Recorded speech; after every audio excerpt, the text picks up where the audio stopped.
Well, welcome everybody to Ashland, Nebraska and the Birdcage as the first round of Nebraska Capital Conference basketball action about to get underway. The last year the Blue Jays will be playing for an NCC crown, and they kick it off against an Arlington Eagles squad that they saw earlier this year. The Eagles make the trip down. Boy, they have big sights. I'm pulling the upset tonight against the number 3 ranked Ashland-Greenwood Blue Jays. Hello, everyone. I'm Tim Washburn, and man, a crew with me tonight as usual.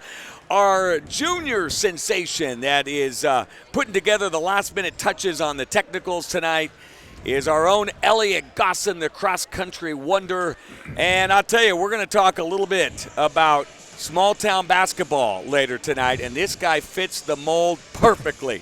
And he happens to also be our superintendent and the phraseologist who says shoot or shoot, and that is Jason Leibel. And Jason, I tell you, great to have you back here in the booth. Thanks, Tim. It's a pleasure, joy to be here. And yes, I grew up in the smallest of small towns. I think I mentioned 12 kids in my graduating class, and I certainly got a lot of shots up in that small town as well. So, yep, I was hopeful that Wallman was on the mic tonight, but he passed the buck, and I think we're going to get him on at halftime. Well, he's got some modeling duties he's got to do later on. We'll talk about his clothing line. These pants he had on today, sheer, shimmer. I don't know how to describe them, Tim, but something I could not pull off, but he does it well. He does indeed. He does it well. I have a feeling this will come up a little bit later as well as we talk as the game gets going. But listen, hey, this is a good one as Elliot gets ready as well. Jason, one thing that I know the Blue Jays have to feel great about is Saturday night they played Syracuse, and they went down after having 2 or 3 games that really weren't up to their standards from a standpoint of shooting.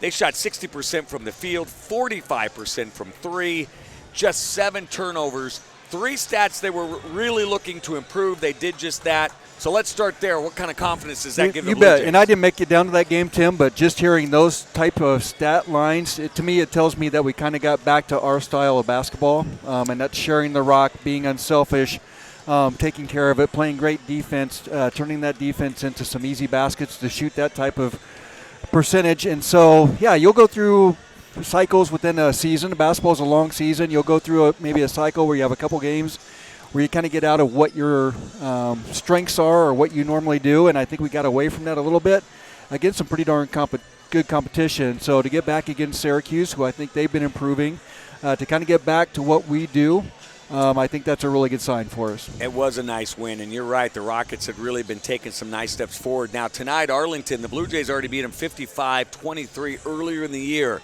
But this team brings a lot of size. I mean, they go 6'3 tonight, 6'6". They got a kid that's going to come off the bench in Weston Wolberg, who's 6'5".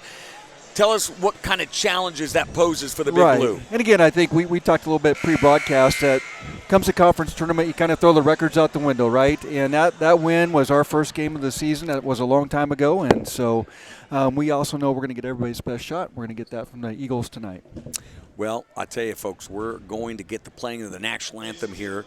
And Dustin Detterding, our athletic director, he's making sure that he gets everyone ready for this as the Blue Jays, again, moments away from tipping it off against the Arlington Eagles in what they hope is a long week of basketball in the Nebraska Capital Conference tournament. We mentioned the Blue Jays going to the Trailblazer Conference next year.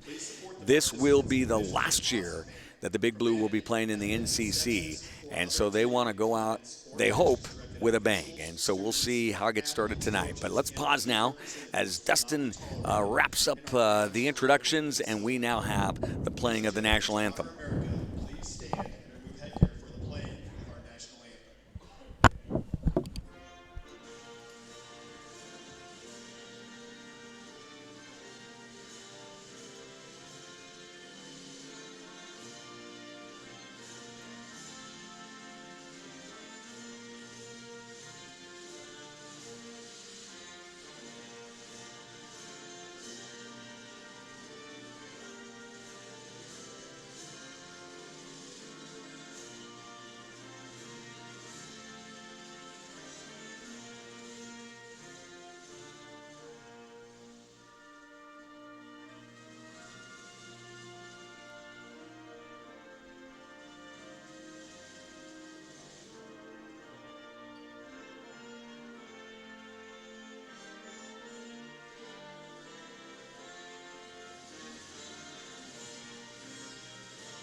All right, national anthem in, and that means it's time to give you the starting lineups. First off, we'll do it for the Arlington Eagles, making the trip down, about an hour-long trip from up north, and this is how they're going to go. It will be Kieran Grothy, the 6-foot sophomore, averaging just over 4 points a game. He'll be joined in that backcourt by a sharp-shooting freshman in Oliver Ladehoff, averaging just over 3 points and about 2.5 boards a game. Desmond Cole, talented 6'3 sophomore, averaging 4 points a game. He'll be joined by the sizable Trent Koger. He is a 6'6 sophomore. And last but not least here, in fact, Jordan didn't help me out. He got me 4 starters, Jason. So, so we'll get the last one here. It looks like, let's see, I'm thinking this might be Weston Wahlberg. Wahlberg looks like, yep. Is he, and he is a 6'5 senior. So there's our 5 starters for the Arlington Eagles. And now for the Big Blue, it'll be the same way they've gone through their first 14 games. The same starting lineup. Not many teams can say that, but Dane Jacobson, the 6'2 junior, averaging 6.5 a game. He'll be joined by Cade Bridges. Man, can he shoot it. He's a 6-foot senior, shooting nearly 50% from 3. Brooks Kissinger, leading scorer at 16.5 a game. He is a 6'2 senior. And then Cougar Conzum, the talented, reliable 6'3 senior, averaging just under 10 a game. And Dawson Teese, the enforcer, averaging now 4.3 boards a game, is the big 6'2 junior. So it will be Kissinger with the honors. He'll be jumping up against Trent Koger, the 6'6 sophomore. This is a young Arlington squad, and boy, they have some size. And the Blue Jays win the opening tip, and they'll bring it up, and we're underway. First round Nebraska Capital Conference tournament action here on this cold Monday night in Ashland, Nebraska. Here's Kissinger working. Skip pass over to Bridges. He'll get that left baseline drive. Good job defensively in there by Ladehoff. The ball knocked out of bounds. I'll tell you, Tim, one of the things I noticed right away is their size. They get some long, athletic-looking kids and can cause some problems right there. Came out in a man-to-man defense, a lot of pressure, and we're going to have to take care of the ball tonight. And there's Jacobson on the inbounds pass. Gives it to the enforcer, who tops it back to Jacobson. Off the glass, a little too tight to the rim. And the rebound coming down. Jacobson knocked to the ground, but no foul. Long pass they come. This is Cole. And the ball, is there going to be a turnover? There is. Conzum with a steal, but then the pass a little bit off the mark. Arlington gets it right back. Yeah, both teams a little bit shaky out of the gate here, Tim. But really strong rebound by Koger from Arlington. Again, he good-looking sophomore, I believe. Yeah. Yes, he is. He just a sophomore. Boy, they've got some youth. Jason and I were talking about it in the pregame. And now here's a right baseline drive by Ladehoff. He's in trouble. Kicks it out over to Cole. Desmond Cole will reset that offense here. Is the Big Blue in that man-to-man. They were tough the other night against Syracuse. Held them down. Here comes Grothy. He's just a sophomore. Some freshman, sophomore will be getting a lot of action tonight. Is now in the paint is Koger. He'll dump it off there to the big man here, Ladehoff. We got a whistle and a travel. Blue Jays, good defense there, Jason, forcing the turnover. You bet. You know, we had them pushed out towards half court. You could tell they want to be patient, but also I think that had something to do with our defense as well. Ladehoff took the ball to the hole, but just picked up his pivot foot, called for travel there. Still scoreless, about a minute and a half in. Blue Jays being patient. Here's Kissinger, bodies flying. We got a whistle and a charge. A very late whistle, but they're going to call a charge on Kissinger. I thought he dropped his head a little bit, kind of extended that elbow, and anytime you do that, typically the call is going to go against you. And nice job by Cole to get his foot on that baseline and draw a charge right there. And the Eagles beat the pressure, and there is Wahlberg, who sets it up. The 6'5 senior. 0-0 as the Blue Jays and Eagles in this conference battle here, trying to get a feel for it offensively. And here comes a right baseline drive in there by Koger. He misses the bunny, and the rebound down to Bridges. Outlet pass to Cougar, but not being able to handle. And another turnover, 2 quick turnovers for the Big Blue, and that's something that's kind of plagged them you bet. Prior to last Saturday. So we cleaned that up last Saturday, but you could tell we're maybe just a little bit not focused right now. We need to get a little bit locked in. Wouldn't be surprised if we get another turnover. Coach Mose calls a quick timeout just to kind of get us pulled back together. Grothy gives it over to Cole. Cole just walks into a double team and then dumps it off underneath. They're trying to get a shot up, but can't. Good defense down there by Conzum. Entry pass to the big man Wahlberg. Working the left side against Teese. Off the glass, nothing there, and the rebound down to Conzum. Pretty good defense. Yeah, by Dawson did a nice job at going vertical there. He didn't lean over and pick up a silly foul. Really nice job. Bridges off a screen. 3 ball. No good. Tease can't get the offensive board, and it goes out of bounds off his fingertips. And so quickly, Coach Mose will send in Clark and Zimmerman. Out will come Conzum and Bridges.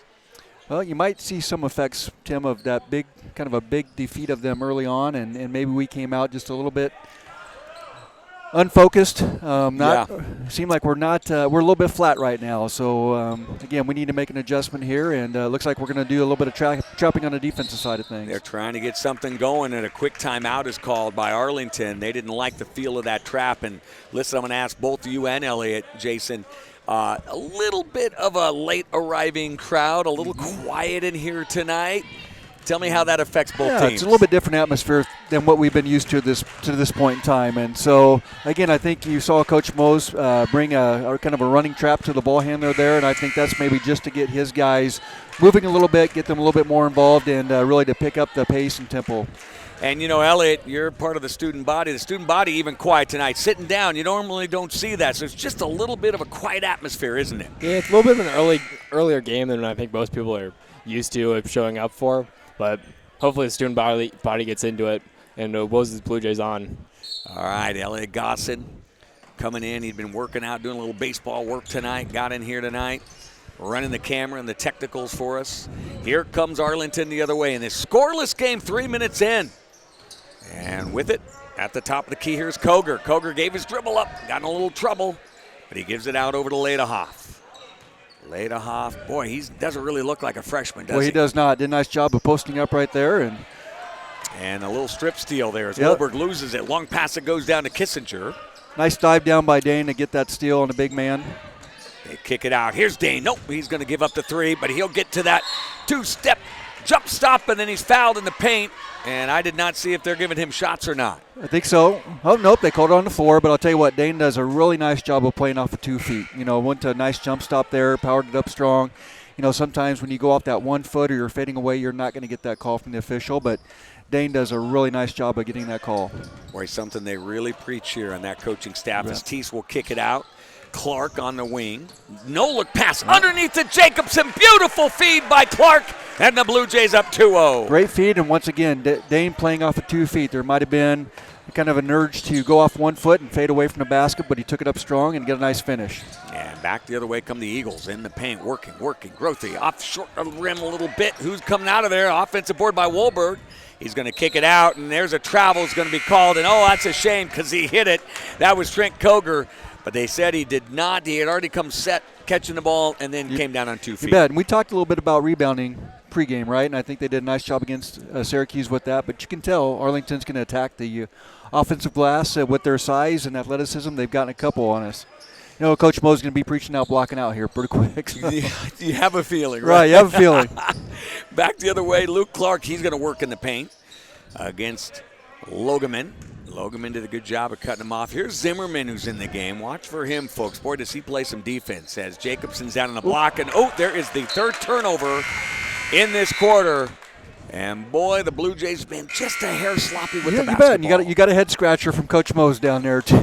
he didn't like that. The execution wasn't the best, and threw it up in the stands. But, again, just a little bit flat right now. Well, folks, they just had 7 turnovers on Friday night, already with 3. And here's a steal, though. They force another one. It's a little running trap there on defense again, and forced a turnover, forced the big man outside, and he turned it over. Clark gets in the paint. He comes down on 2 feet and then taps it in off the glass, and the Blue Jays up 4-0. Love to see that. Luke's a heck of a three-point shooter, but you love to see him expanding his game and taking it to the rack, and again, played off of 2 feet really well right there. And look out, another turnover that the Blue Jays caused. They get it back up 4-0 with 3:15 to go first quarter, and Kissinger's working hard, gets down on the baseline, puts his shot up no good, but he's fouled, and Brooks will go to the line to shoot a couple of free throws. 4-0, and yet this Blue Jay squad just trying to get on track offensively, but not seeing a lot of frustration down there on the sideline. Nope. You can see it's coming as well. We're picking up our intensity, definitely on the defensive side of the floor, and that's going to lead itself into offense. early foul call on Kroger. That's a big one for Arlington. That's right. And by the way, Kissinger hits that first. He's shooting 67% from the line. The second one is good as well for Brooks. So it's now 6-0 Blue Jays. Bring a little full court pressure here. And boy, it's been successful, hasn't it? It Checking has. in the game here is Tim Halley. Halley is in that double team. Bounce pass. They've got numbers. Koger will dump it off down in the block, but they're going to dribble it out. That was Darren Olson, who also just checked in and has thought better of it. And they get it back inside. They're working hard. And this is going to be a shot up. And will it fall? No. It went up by Koger. And the Blue Jays running. They want a gun. Here's Kissinger. Finds Bridges. 3-ball. No, too much. Who's going to get it? Tracking it down. Will Cole get it? No. But that's Grothy. Tracks it down and dumps it off. Halley to Koger. Blue Jay defense, Jason, at least you can say here, it hasn't been great offensively, but their defense has been stout. They have certainly picked it up. Brooks that last time got a nice defensive rebound, took it coast to coast. Found our guy in the corner, just couldn't knock down a shot. There's Koger, left-handed shot up over a couple of defenders, won't go. Brooks with a long lead out to Jackson Ham, the hammer, who checked in. Blue Jays up by 6. And there's Zimmerman working that right side. He'll do that right baseline drive. You saw that coming. Look at this ball moving. Clark in the paint. Can he get his second bucket of the night? No, off the back of the rim. Yeah, love the drive. He didn't settle for a 3 there. He got the defender running at him, so took him strong off the dribble. Just couldn't get it to fall. And that was Darren Olson on the defensive board. Here comes Grothy the other way. Zimmerman tracks him down. Grothy with a beautiful pass underneath to Koger. Koger just didn't handle it, but give Grothy credit. That was a good look. Good look. We got a little bit fortunate there. He just didn't handle the pass, but yeah, Koger did a nice job posting up, and yeah, we need to again take advantage of those turnovers. Excuse me, get some offense going here. You'd like to see Cade Bridges getting the ball game along with Cougar. Offensively, kind of get themselves involved. And look at Brooks on the spin. He goes off the glass, but there's Jacobson, the Great Dane, on the offensive board and put back. We talked about what a smart player he is. He got himself to that backside rebounding position and got a nice offensive rebound put back. Blue Jays still holding a shutout here in the first quarter with 1:12 to go. Koger in the paint. He'll try that left hand again. No good. And there's Jacobson. He leads out Kissinger. Blue Jays working around quickly. 3-ball. Konzum. No, it won't go. There's Dane on another beautiful offensive board. And the feed, the unselfish feed, and Konzum gives us a 10-0 lead. Well, once again, Dane's having a great all-around first quarter here, getting after the offensive boards, had a great assist there, so love the way he's playing. And there goes the shutout. The first quarter shutout will not happen as Koger gets the right-handed layup, and it's now 10-2. Yeah, I love that trapping defense. One thing, though, if they beat your trap out high, typically you might give up a layup, which we did right there. And there's a shot that won't go, and here comes Logaman. He wants to sprint off the face of Dane Jacobson, but Brooks will just take it. He wants to run. He'll be hand-checked on the way there to the rim, and so that will be a foul, the third team foul now on the Eagles, and that should be on Grothy.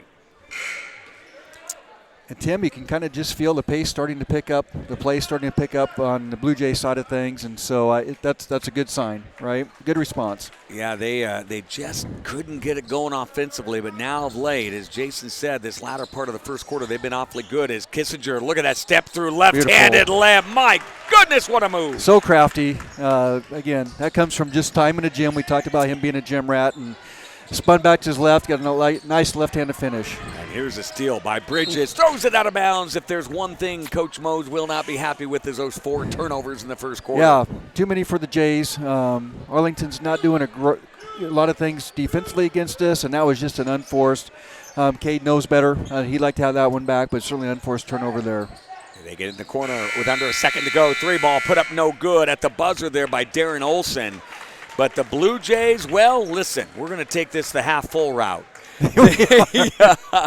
They hold Arlington to just 2 points in that first quarter, and that bucket came very late. On the flip side, just able to get 12, and they had 4 turnovers. So how do you view this first quarter? You know, again, I thought the last 3 minutes of that first quarter were much better than the first 5, right? And, again, I think it just took us a little bit of time to get going. I think Elliott brought up a great point. This is an earlier start time than what we're used to as well. There was no JV game before, right? And so it's just kind of a different routine for our guys.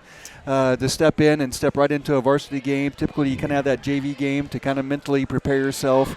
Again, kind of a late arriving crowd.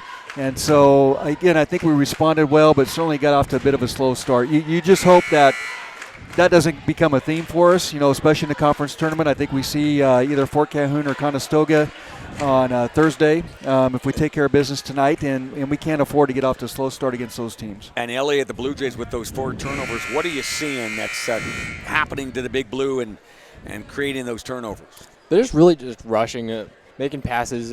They can trying to no-look something, and then just nobody's in the area.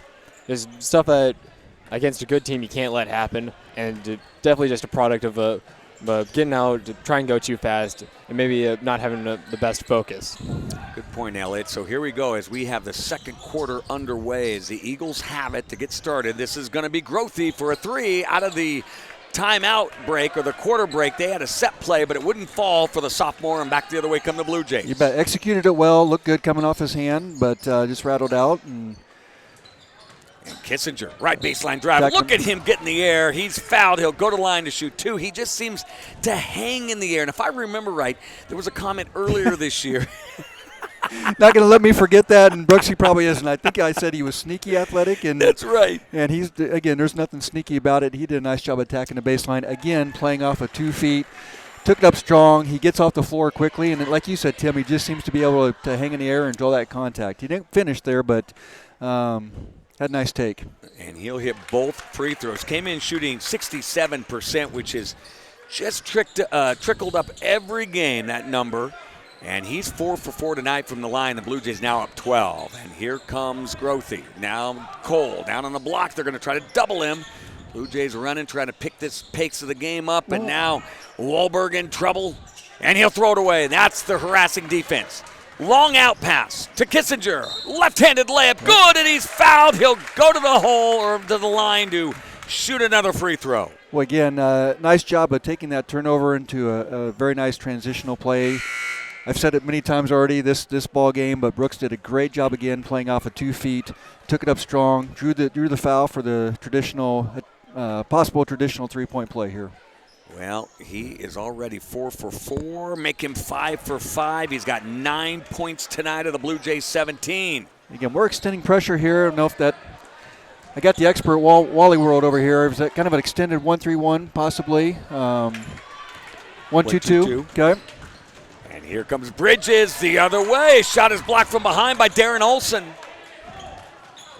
And we got some pace here, folks, and there's another turnover. Blue Jays going to steal 3-on-2 break. Kissinger, good bounce pass to the enforcer. Layup up and good by Teese. This is sharing the rock. Again, that selfish play.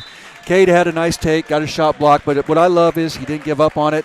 He dropped back defensively, got a deflection, and we turned that into transition points there. So you love that fortitude of, he didn't sulk, he didn't pout. He got right back into play and made a nice defensive play. Jason, 19-2, and let's face it, what has really got this offense going has been the defense of the Big Blue.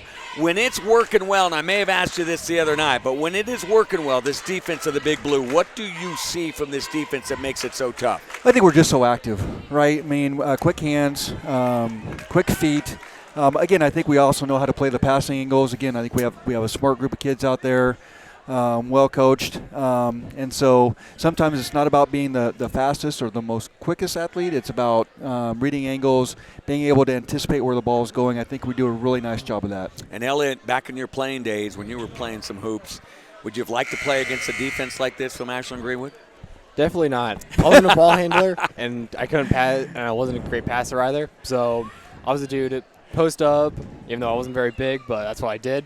And anyone who was all up in your face, handsy, just always gave me a hard time. Well, listen, this defense, don't feel bad, partner. They give a lot of people a bad time as they beat the pressure easy. And back the other way come the Eagles as Cole has it against that vaunted man-to-man D of the Blue Jays. As they get in the paint to the big Weston Wahlberg, the 6'5 senior, he's going to try to work. And he does successfully all the way to the rim, gets the bucket as Dawson Teese got a little out of position. Very patient move right there. Again, he got Dawson off his feet, nice little head and shoulders fake, and stayed with the play, finished with the left hand. So he's a good-looking player. As Wisconsin will bounce it out to Dane Jacobson. Here's a beautiful skip pass over there. You saw the quarterback in Jacobson on that pass. Dane again. His Blue Jay defense in 10 minutes of work giving up just 4 points, 10-15 of work. Oh. And we got a whistle. Oh, we got a little youngster that came out on the court. There's a basketball. Basketball on the floor, yeah. Hey, he wants to get in the action too, right? That's right. He wants some scoring opportunities here, but gotta love that. Gotta love young kids bringing the ball to the game. That shows that they're invested and they're excited about the future. So. Well, I'll never forget. We went to a Wisconsin football game and they confiscated the football of Aiden Landry Washburn. Now my youngest son, boy, he went into tears. Was not happy. Not happy. Well, it's Wisconsin, right? It's Wisconsin. That's so. right. Oh, I'll never forget that. That was a rough crowd. Back they come to Zimmerman. Bounce pass underneath the Teese, who pounds it in off the glass. What a look by Zimmerman. Drake did a nice job of nice jump stop in the lane. He could have went up with that shot, but again, being unselfish, found the enforcer underneath. Had a nice finish. And here's another nice feed the other way. Wolberg, he gets another bucket, 2 in a row for the senior, and he's fouled. You can see Arlington made an adjustment out of that last time out about how to attack this pressure and beat this 1-2-2. They've done a nice job with it. And, again, once you beat that pressure, it becomes a numbers game. Arlington had the numbers on us, and a nice finish by the senior right there. And head coach Tyler Spitzer doing a good job with this Arlington team as future looks really bright as Wolberg misses that free throw, so it stays 21-6. And back the other way is Jacobson. Bounce pass got through the hands of Teese. That time they might have been a bit close on that tough pass there. Tough pass. Again, Dane went with the bounce pass, which is the right play. But, again, that might have been an opportunity where he might want to take it up on his own. I love his unselfishness, but he's been finishing so well. You'd like to see Dane take that up. And here's another bucket against the pressure, making it 21-8. Wouldn't be surprised to see Coach Mose maybe drop out of that, or is it something that he wants to continue to work on and get better at? So we'll see if there's an adjustment on the J side. And that was Koger on the bucket to make it 21-8. And now zone defense here for the Eagles. Little 1-2-2 looks like. And the Blue Jays adjusting here as Kissinger dribbles between his legs, got all the way in the middle of the paint, and just flips it up and scores. Again, that's the challenge with Brooks, right? We know he can shoot it. He's a good outside shooter, good three-point shooter, so when that defender runs at him, he does a nice job of beating him off the dribble and getting into the paint. Kissinger makes it look so easy at times, doesn't he? He does. So fluid.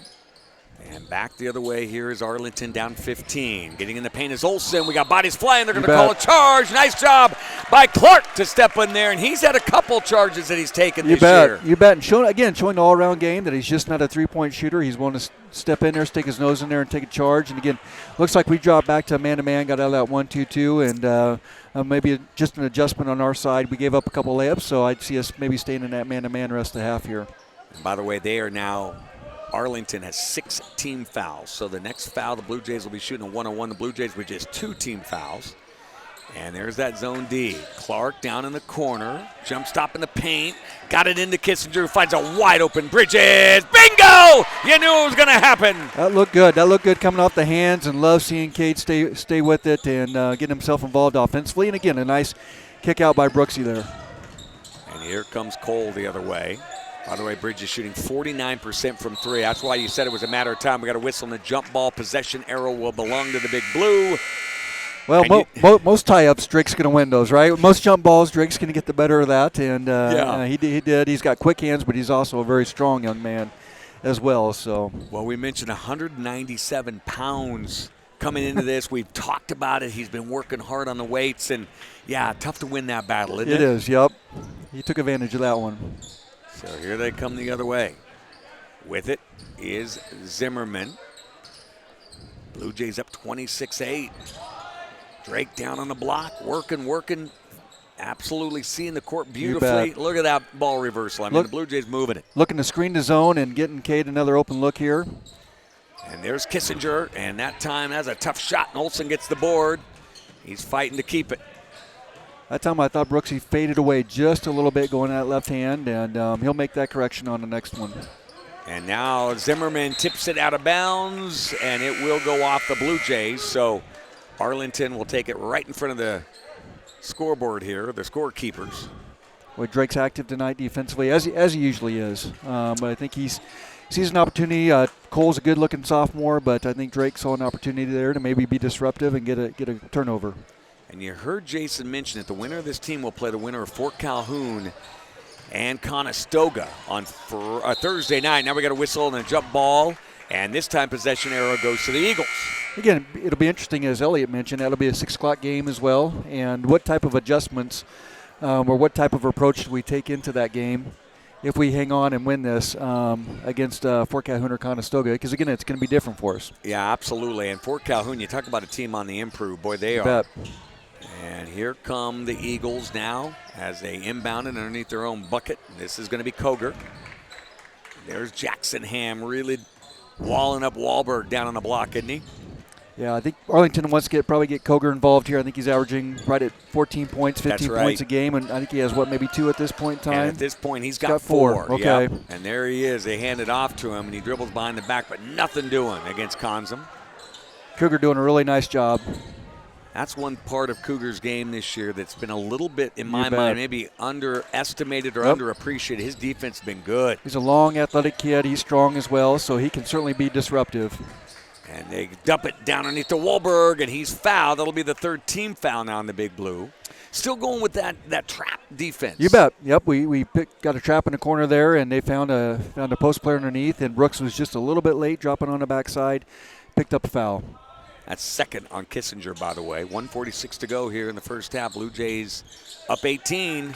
And Cole forces a pass in the pink, and the hammer, get it, he does. Nice job getting on the floor there, getting dirty, as he usually does. And Brooks with a no-look wraparound, and they're going to say it went out of bounds off of Koger. So Kissinger trying to create something there, and he was so close to making that happen. We are really pushing the tempo up the floor. I think we've seen we might have an advantage there playing up tempo, and I'd like to see that continue the rest of the game here. Conzum goes to Zimmerman, and Zimmerman just took a step before he put the ball down, and so there's the travel. And again, I think that's something probably going to be addressed at halftime by Coach Mose is turnovers. I'm not sure where we're at right now as far as turnovers go, but just a little uncharacteristic of our team right now. Well, at least 5 for the Big Blue. And, yes, he'll want to clean that up without a doubt as Koger makes a long pass out of bounds right in front of Tyler Craven and Kate Bridges on the bench there.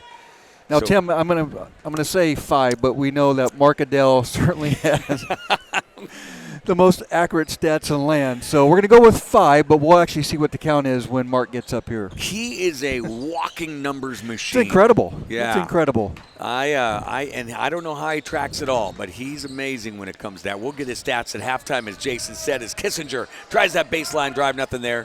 Conzum will dump it off. And the Blue Jays staying patient here with a minute to go, up 18. Looks like the Eagles dropped back into a 2-3. It was a little more of a 1-2-2 before, but straight 2-3 here.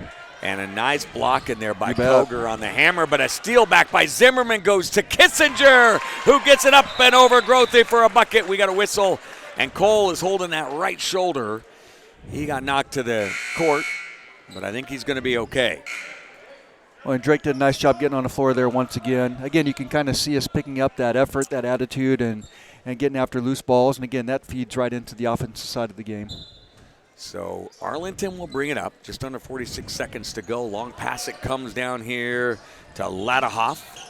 Hasn't seen a whole lot of action in the second half. There's a whistle and a foul on one of the Blue Jays, just a 14 foul. And by the way, I don't know if you know that last week Jordan Wallman, he sold some Adidas wear unintentionally, I think, on the air. Tonight he's selling Lululemon, I think. Well, I guarantee those were Lululemon pants he had on.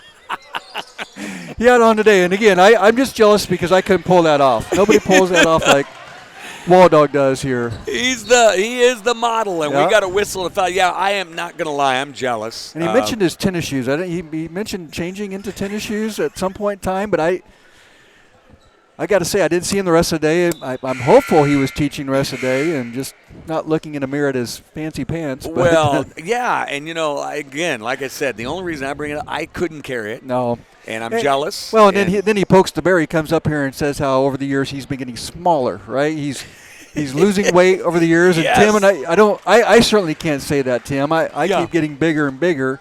You're looking pretty trim yourself, Tim. So no. It was a passive-aggressive comment without a doubt. It was, okay. Pretty much he's telling us we need to get in the gym and work out. I don't know if the guy doesn't eat or what. I don't know what it is. But he's just smiling over there. Hey, but at some point in time, he's going to hit the wall, right? Right. He's going to hit the wall, and it's not going to matter how hard he works out or what he eats. He's going to get fat like myself. Oh, bless his heart. He puts up with us, Jason. He does. And I'm such just a good sport. Thinking maybe he could find us a Conestoga Fort Calhoun score. He's working hard over here, but yeah, it'd be great to get a score out of the guy. But and look at this. Speaking of scoring, Koger coming alive. He's coming alive. Yeah, he's starting to play a lot better. Good second quarter for Koger. And here comes Konzum, and they're going to say a block, and thankfully Cougar's going to get up okay. Arlington faithful not happy with that call. They felt like maybe Konzum got bailed out just a little bit. Okay, so Wall Dog came through. That game would be at the Fort, and first quarter score, we got Conestoga 8 and Fort Calhoun 3 after first quarter. All right. I certainly think they're deeper in the game than that, but we'll see if we can't get a updated score here.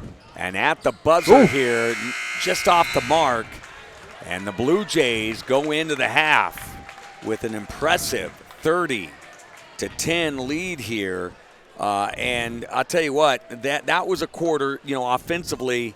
Blue Jays put it together. They put up 18 in that second quarter, and Coach Mo's going to like the way they responded after a slow start in that first quarter. And again, I think it really came down to our defense. I think we picked up the intensity. We went to a little running jump defense there, which really worked well for us for about 5 possessions. Arlington did a nice job of responding and beating that pressure and getting a couple easy buckets. We then made the adjustment to kind of back into that half-court man-to-man that we play so well, still looking to trap the corner. So I'm not sure what they had for turnovers. First half, we'll get that from Mark here in a little bit, but certainly we forced a lot of turnovers, which we then turned into transition baskets. And, Elliot, I'll just have you pick up on that. Jason saying that, look, that defense really led to some offense. What else did you see from this Blue Jay offense in the second quarter? Other than the turnovers, everyone was really playing on 2 feet. You got Dane going in, taking a big 2-foot jump stops in the paint, going through their zone. Luke Clark's doing it. Cougar tried to do it on that last possession. We got fouled. Just might have got caught up on someone's leg. But it's everyone just playing it under control. Like when we have the offense set, the turnovers are coming when getting out of control, trying to run, and you just send it up to someone and just might slipped out of your hand, hit someone's arm.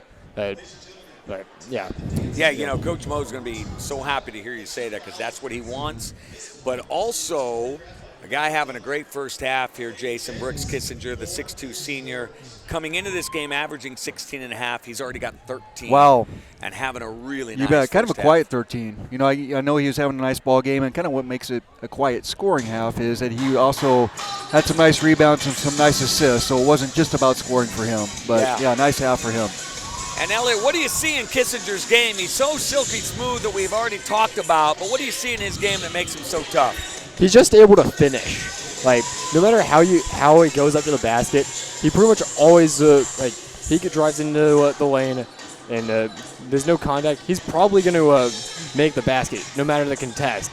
Because part of that is a tribute to his physicality and is just the ability, the time he's put into the gym, working on his layups through contact, and just his ability to finish.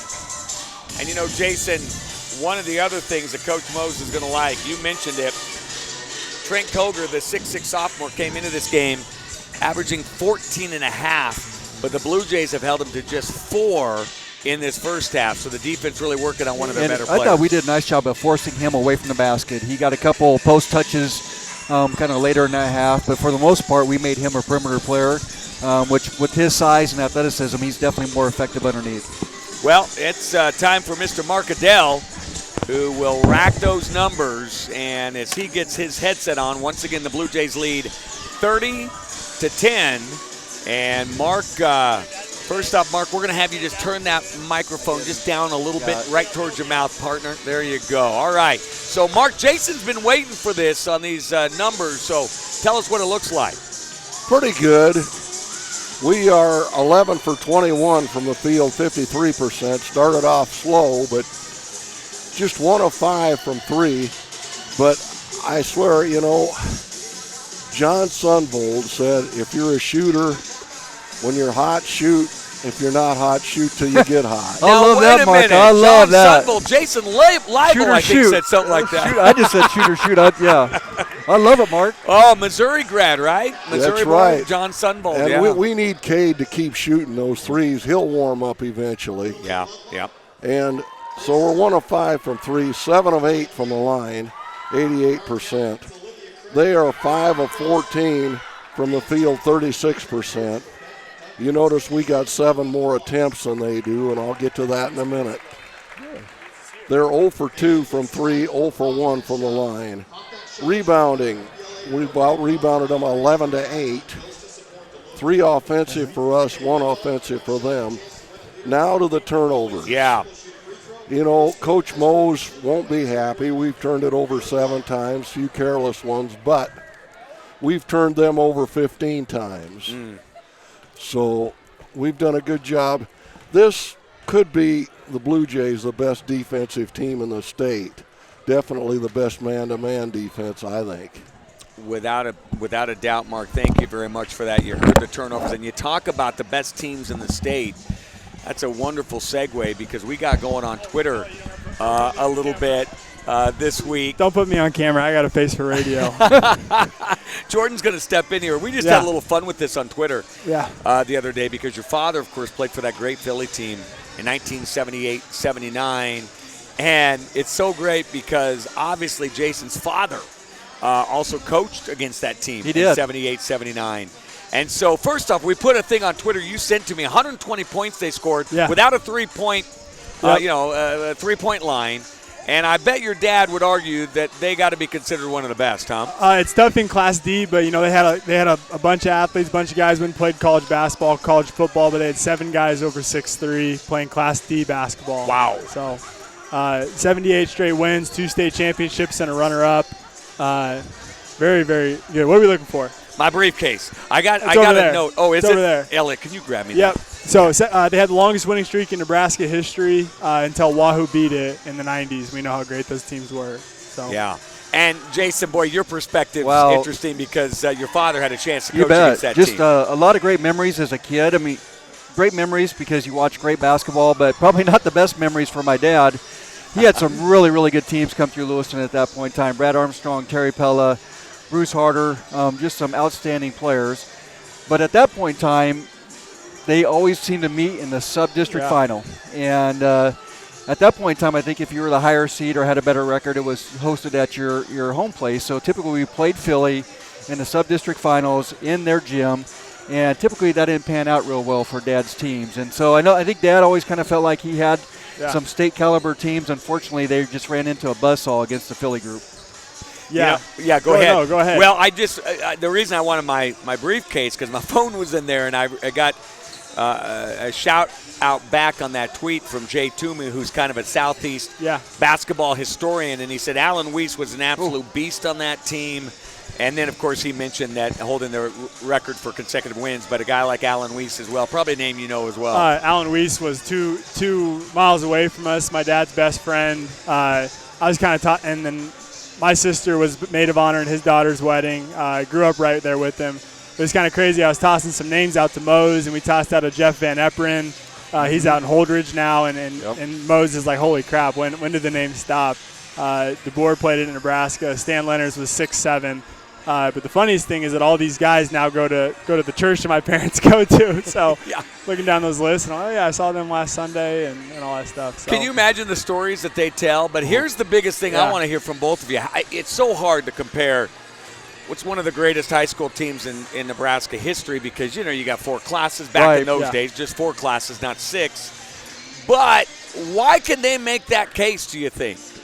I think they were such a deep team and well coached. Eldon Johnson, I believe, was the coach at that point in time, very successful. They had a system. I think their guys bought into the system. I think on any given night, and Alan Weiss could go off for 25, and the next night Russell Wallman would go off for 25. Maybe not. Well, Russ could shoot the heck out of it. Yeah, but again, it reminds me a little bit of this J squad and the fact that they're very unselfish. And I never saw a collective group shoot the ball like they could shoot it. Every single one of them. And there was no three-point line at that point in time. So it was all kind of those mid-range jumpers. And they just knocked them down, and they put up some we talked about 120 points, I think, without a three-point line. That's really impressive. You know, and the other thing, you know, today there's youth programs and they've always great, but these guys growing up in a farming community didn't have a whole lot of money. So what they did was they bought one ball, they bought a hoop, and they bought a snow shovel, and that's what they did for fun. They'd get a pop and they'd all go play ball. These dudes were just basketball nuts before being a basketball nut was a thing. Yeah, I love those stories because that's what it was all about back in those days. And man, what a great legacy they left behind. I do have one counterpoint. I don't know how Russ Wallman would have done guarding Cale Jacobson. Well, Russ could guard it. And my last parting comment was, you know, back when I got done with college or during college, we played a lot of town team basketball, and we had a team that had Tabrock and some guys from Dawson Verdon and myself, and we were kind of the young punks, right? The guys that had pretty good high school careers, and we go up to Philly and think, we're going to run these guys out of the gym because they played in 80, 79 and 80, and we go up there and they would just manhandle us. And so, but we developed a lot of great friendships through that with Jordan's dad, Russ, and Alan Weiss, and would still consider those guys friends to this day. Well, it's like I said, an incredible legacy. I'm so glad you shot that to me. It was fun. And and so Jordan sharing that with us today. Hopefully your father was listening, and some of those guys from Philly. So here we go. We're underway to start this third quarter. The Blue Jays up 30-10, and it will be Kissinger, Conzum, Jacobson, Bridges, and Teese. And Arlington's going the same way they started, with Grothe out there as well as Wahlberg. And you got Koger, and here comes the Blue Jays. They attack. Oh, what a rejection in there by Wahlberg, the 6'5 senior, but he must have got a little body. And so I think Teese will go to the line to shoot bet. too. Look clean up top. He did a nice job coming over, and but caught him with the lower body, and Dawson went to the floor, but popped right back up and headed to the free throw line here. And so Teese to shoot a couple here. And he'll miss that first one off the right side. I believe Dawson's still looking for his first free throw in the year. Hasn't had a ton of attempts. He, I think, came in here 0 for 5, now 0 for 6. But, boy, he's really improved his shooting. That second one a bit hard. And now Arlington with the board. So we're not quite 30 seconds into it. And here's a near steal, but Cole tracks it down. He's going to work off that right side. High left-hand dribble, dumps it off, and now here comes Lagerman with a nice pass to Grothe, whose shot is blocked. Coming down there is Ladehoff, and he'll get it over to Wahlberg. Wahlberg's shot is blocked, but they're going to call Teese on the foul. Brought that left arm down. A little unfortunate there. I think we did a nice job of recovering to the corner and getting a deflection on that three-point shot. Just fell into 44's hands. I believe that's Wahlberg. Yep. And he took it up strong, drew the foul. First free throw by Wahlberg off the right side of the rim, so it stays 30-10. Both teams now have had 3 cracks from the free throw line here in this third quarter. 0 for 3 are both teams combined, and still missing from the free throw line. And the Blue Jays get the defensive board. And here comes Kissinger running. He'll get in the paint, dumps it off. Bridges, open 3, off a screen, too much, and the rebound coming down to Jacobson. There's that activity by Dane. Once again, offensive board. He's got at least 3 or 4 of those already this game. And Jacobson dumps it back to Cade. Cade this time will attack and find a wide open Teese. He can shoot that 3. Bingo for Dawson Teese. That looked good. Got his feet set, was ready to shoot. Love that. He missed a couple free throws, so you think maybe he would be passive on that and not take it, but he stepped right in that and drilled it. And he was shooting 40% from beyond the arc coming in. There's the 6'2 junior. And I think they're needing to give him another inch or 2. But can Cole answer? No, he can't. And there's Bridges on the board. Blue Jays want to run, and Cole kicks it out of bounds. Yep, you can definitely tell we want to push up tempo again here, Tim. And I think it's probably a message from Coach Mose that we got some transition baskets that first half. We want to continue to do that. And so the Blue Jays will take it out underneath their own bucket. And they get it underneath to Jacobson. He fights through a double team and bounces it in off the glass, and the Blue Jays up by 25. Yeah. Well executed out of bounds play. Found Dane on the weak side, and he, again, took it up strong. And Blue Jays in that man-to-man, this time not trapping. As here comes Koger, left baseline drive. Blue Jays try to double him there and almost got a steal. And stepping out of bounds here was, I don't know. They just said that it's going to be Arlington ball. I thought he said someone stepped out of bounds, but I don't think so. I think he called that off of Cade, and Cade did a really nice job of diving down and double teaming Koger there, and we're definitely putting some effort into taking him out of the ball game. Koger with a tough shot there. Blue Jays made it tough, and now we got a whistle. As, the scoreboard shut off momentarily, lost the score, came back on. So you don't see that very often. Well, not with the scoreboard guru, Johnny Richards, down there. He's been doing it for a long time. Man, he's a Hall of Famer, isn't he? Is. And so here comes Kissinger, and good defense that time by Arlington, and they're running out of there with it. So here we go. We got a whistle, and it will be Blue Jay ball as he stepped out of bounds.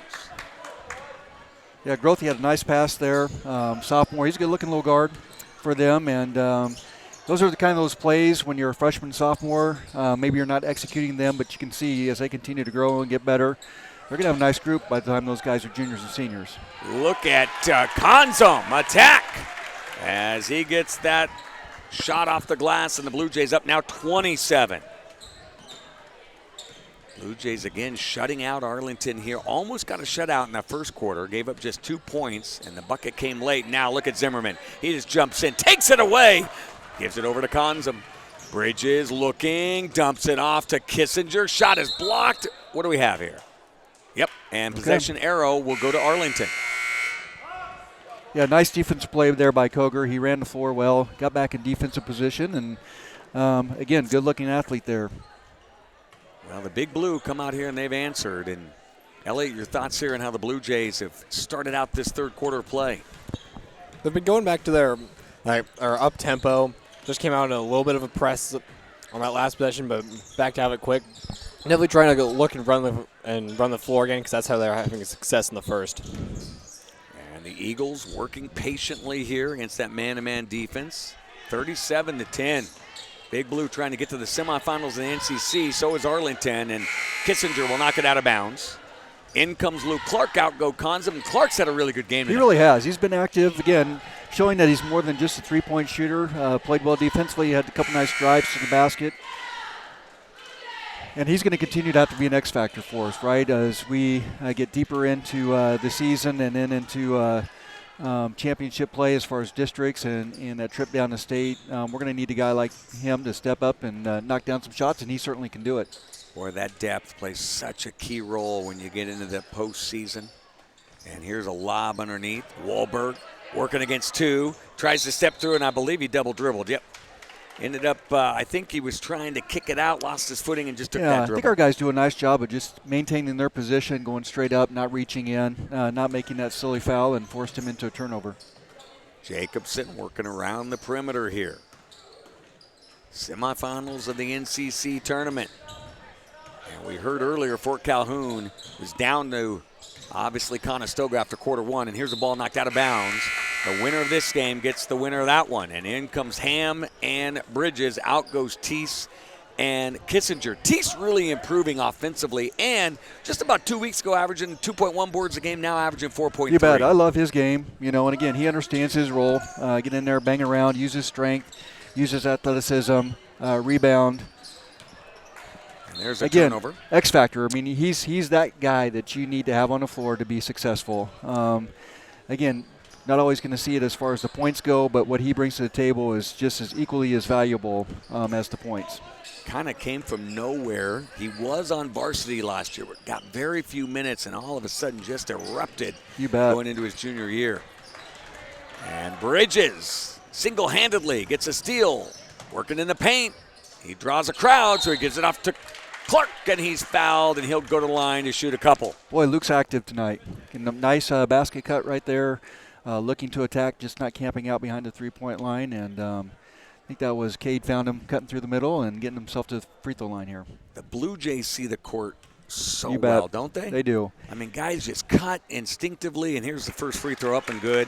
Again, I think that comes down to trust as well. I mean, Luke, when he makes that basket cut, he's got to have trust and faith that his teammate's going to feed him the ball, and we do.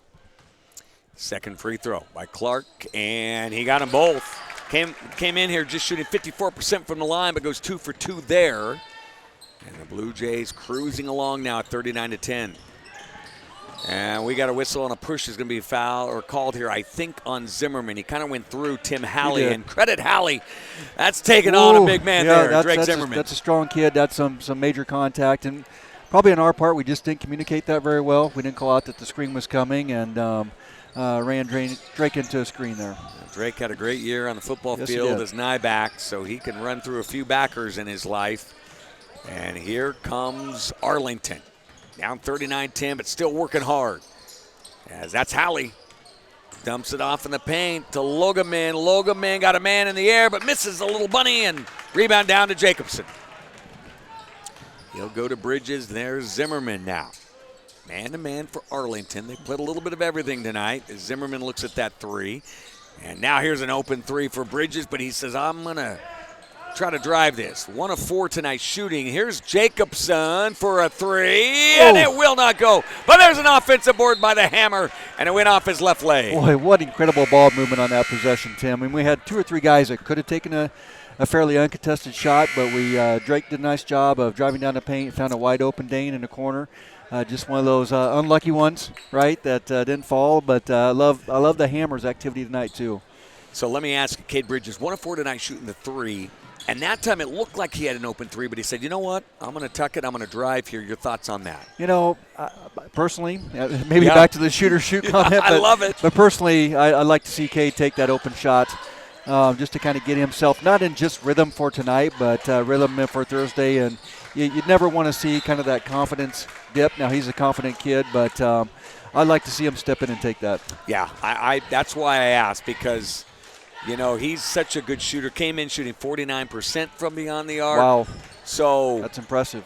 You just kind of work through it by shooting, don't you? You do. And he's got such a nice stroke. You know it's there, Yeah. But again, shooting's also a confidence thing, and you just don't want to lose it. Well, there's Drake Zimmerman on a missed three here. Rebound coming down to Cole. Blue Jays shooting has just dropped a little bit. They went from shooting 44% from beyond the arc down to 38%.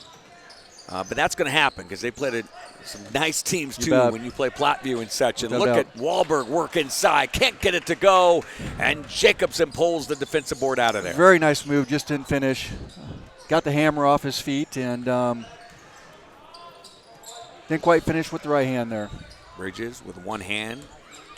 Quarterbacks the offense. They go back to Cade. Here comes that three ball from Cade. Bingo! There you go. 2 for 5 Love now. it. Again, Dane being unselfish. Nice little play drawn up there to screen the backside of that zone, and Cade stepped into that. Nice release. Great backspin on that shot and knocked it down. And here comes Arlington, 42-10. Working hard, trying to get something to go here offensively. The Blue Jays have shut them out through 7 minutes of this third quarter, and here's a 3-on-2 break. What will Zimmerman do? He'll pass it over to Jacobson. He'll take the right-handed layup, and that'll be a whistle and a timeout here. And Blue Jays defense, Jason, what more can you say? Very nice. Huh? I mean, very nice job. What I love, too, is they haven't dipped in intensity. You know, we had that first couple, 2-3 minutes in the first quarter where it came out a little bit flat, but since that point in time, even though we've extended to a very large lead here, we're keeping that intensity up. Guys are diving on the floor, getting after loose balls, pushing up the tempo. Again, I think that's going to serve us well and carry into Thursday night.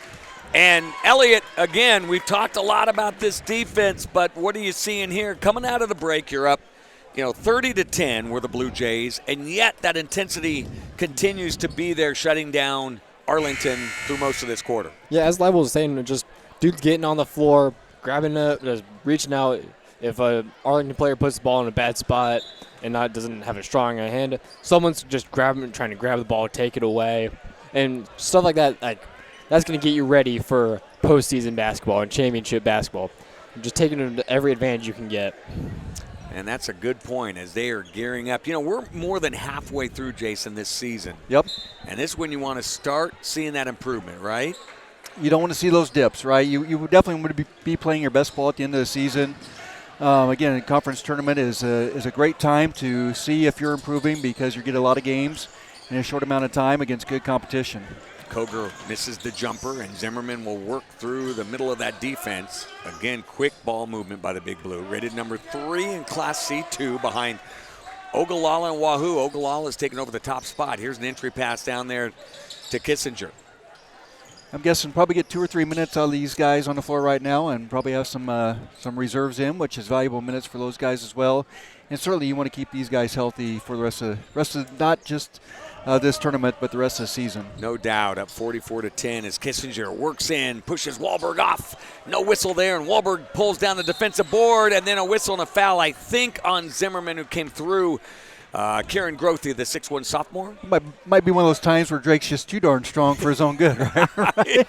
Yeah. Did a nice job anticipating that and just made a little bit of body contact. And, again, he's a strong kid. He's a strong young man. He sure is, as the shot goes up by Koger from midcourt, and it is short. So it's now 44-10. The Big Blue with the lead going into quarter 4.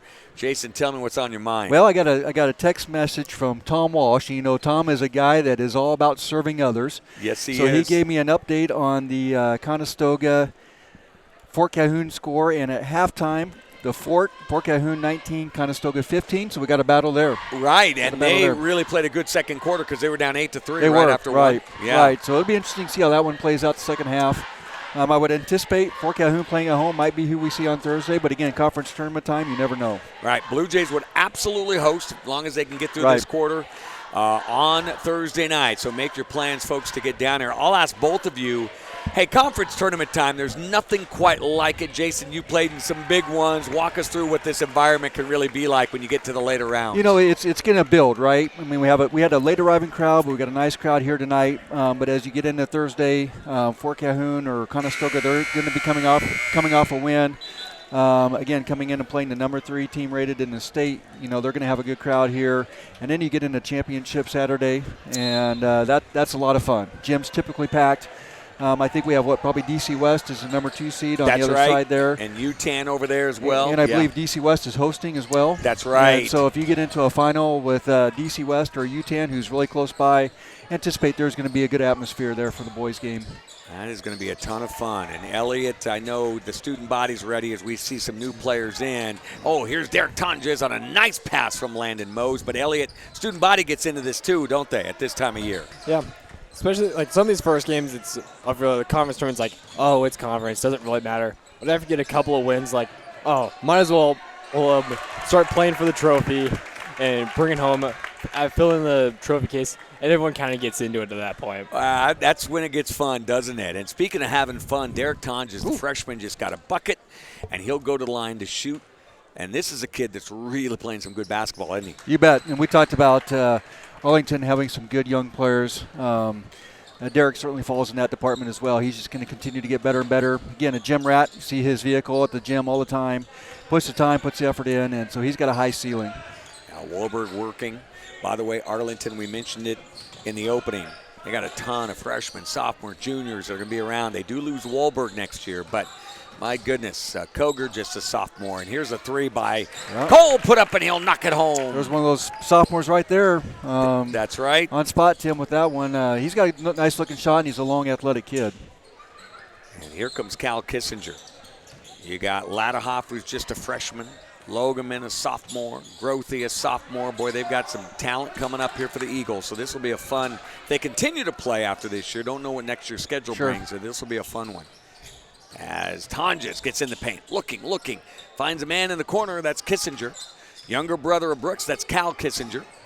And he has it taken away. Let's see who comes up with it. Ty Carey rips it out of the hands, and now a whistle and a foul is going to be called, I believe, on Oliver Latterhoff, the freshman. You know, the other kind of comment about the conference tournament as well. I mean, this is our last year in the Capital Conference, you know, and what a better way to go out in your last year in the conference and to get a couple championships. So I think that's going to be a motivating factor as well.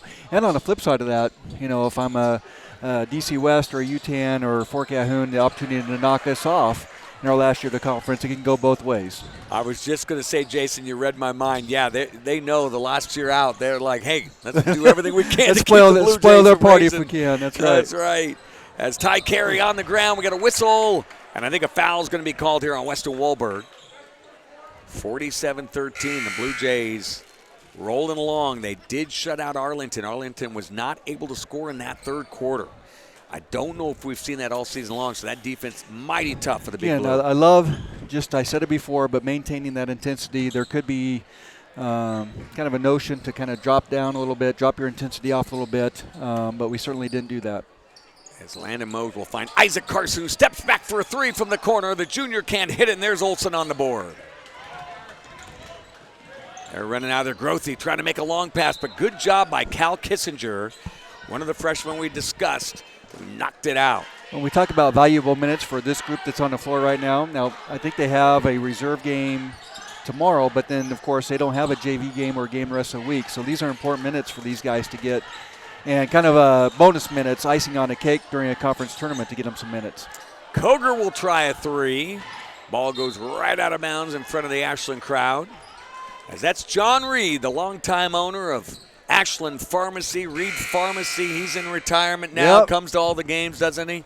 Dream team down there. You got Jay Stray. Is that Stray? That's right. Down there? That's right. My boy Tommy Smith. I wasn't able to get Tommy a Pepsi and a cookie tonight, but that's kind of our tradition. And every once in a while, he brings me a runs in as well. So it's kind of a win-win for me. Well, heck yeah. Love Tommy. Yeah, he's awesome, boy. He makes every game You as bet. well. And the legend John Reed as well. So here comes Tonjes, kicks it out. They find Lando in the corner, and he got it to fall. I couldn't say bingo because it bounced around, but the freshman with a bingo. Yeah, nice ball movement there. Swung it around quick. Lando stepped right into that, didn't hesitate, and knocked it down. And so the Eagles working down 50-13, 4:50 to go. As they work in the paint, does Koger. And look at that. Transition D there. Left-handed layup up and good, but how did you like that switch? Did you like it? I did. We recovered well. Again, nice little pick and roll for Arlington there. Nice little combination with Koger and his Ladahoff, I believe, or Logeman. Yeah, Logeman, yep. Or Ladahoff. No, I think that was Ladahoff, That's number right. 14. Nice little combination there with the pick and roll and a nice left-handed finish. But I liked how we recovered defensively. Here comes Kissinger. Kissinger working. Now they go off the left elbow. The freshman there, he comes down on 2 feet, and Jason will like that. He called it, and he gets Love the bucket. that. You can tell that's coach. That's expected to play off 2 feet. Coach Most doesn't expect anything else. So, and interestingly, I know that Derek might have heard from one of the coaches in one of his games when he was kind of going off one. Okay, yeah. And that just shows his coachability, right? He comes right back. I mean, he almost did it emphatically as if to say, here we go, 2 feet down. I'm going to be coachable here. So, of course, when you have a coach as a dad, that you don't you don't really have a choice but to be coachable. I found that out with having a dad as a coach. So for sure. And there's a nice tray by Skylar Logeman. He's a 5'8" sophomore. Well, it was a good-looking shot. And here's a shot right back. Was that Tonjes? That was Tonjes. Stepped right into it. I had my head down. Yep. I didn't get a bingo for him either. Showing the all-around game there. Nice drive to the paint. Went off 2 feet, scored, and then stepped out and knocked down a three. Well, these poor freshmen. I mean to tell you, I don't give them their bingo due. And here comes Tonjes. He'll just take it up and well, he's kind of taking over right now, Tim. He's got that look in his eye. He's got that fire in his eye, and he's being aggressive. 10 points for the freshman. He came in here averaging, by the way. Let's see here. He came in averaging over 4 points a game in very limited minutes. Right. And tonight, he's got 10 in the fourth quarter. And they are working off the left side. Future bright for both of these squads. We mentioned there's a little hand check, and that'll be on Lando Mose. And Jason, I know you see it, and your daughter Kiara, she was a gym rat as well. But man, there's just a lot of kids who come down and shoot, aren't there? Love it, love it. Gym's always busy. You always see the kids' cars up here, and again, that's where you get better. It's that extra time, right? And if you can put that extra time, not every kid's going to do that, so that could give you an advantage as a team and an advantage individually as well when you hit the floor. So we're under 3 minutes to go. They get it in the paint, working around against this Blue JD. Here's another three put up, and this time it won't go, but he tracks down his own rebound there by Skylar Logeman. Already hit one. That second one I thought was good. And they're going to work with it back to the basket. Koger got Tonjes up, uses that left hand again. He likes that left hand, you doesn't bet. he? And you're going to see that battle. Well, I guess we probably don't play Arlington here in the future, but I was going to say that would be a battle you'd see in the future between those guys. Here's Kissinger. His try at a three will not go.